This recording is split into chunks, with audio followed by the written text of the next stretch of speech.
முருகன் அப்படிங்கிற பேருக்கே வந்து அழகன் அப்படிங்கிறது தான் உரித்தான சொல் அப்படின்னு நிறைய பேர் சொல்லி கேட்டிருப்பீங்க. ஆனால் அதில் ஒரு சூட்சமமான ஒரு விஷயம் இருக்குது. முருகன் அப்படிங்கிறத நீங்கள் பிரிச்சிங்கன்னா முக்தியை தருபவன் அப்படின்னு வரும்.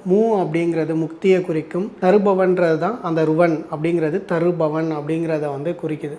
முருகனால் மட்டும்தான் வந்து நமக்கான முக்தியை தர முடியும் அப்படிங்கிறது தான் முருகன் பேருக்கான ஒரு சூட்சமமான ஒரு விஷயம். இன்றைக்கி கலியுகத்தில் அவர் கண்கண்ட தெய்வம் அப்படின்னு சொல்கிறதுக்கான காரணம் என்ன? சிவனுடைய பிள்ளையா வராரு, தமிழ்நாட்டை தன்னுடைய நாடாக எடுத்துக்கிறாரு. தமிழ் அப்படிங்கிற ஒரு மொழிக்கு மட்டும்தான் தனியாக கடவுள் அப்படின்னு ஒன்று இருக்குது. அந்த கடவுளும் முருகனாக தான் இருக்கிறார். கூப்பிட்ட குரலுக்கு ஓடி வர தெய்வம். முக்கியமாக பார்த்தீங்கன்னா டெக்னாலஜிலையுமே அவர் வந்து நிறையா விளையாடுவார். இதை வந்து நான் நிறையா பேர் சொல்லி கேள்விப்பட்டிருக்கேன். நான் மனசு ரொம்ப வருத்தமாக இருக்கேங்க அப்படின்னு முருகனுடைய பக்தர்கள் யாராவது சொன்னாங்கன்னா அவங்க முன்னாடி ஒரு ஆட்டோலையோ லாரிலையோ வந்து யாம் இருக்க பயமேன் அப்படின்னு ஒரு வண்டி போகும். இது அவங்களுக்கு மட்டும்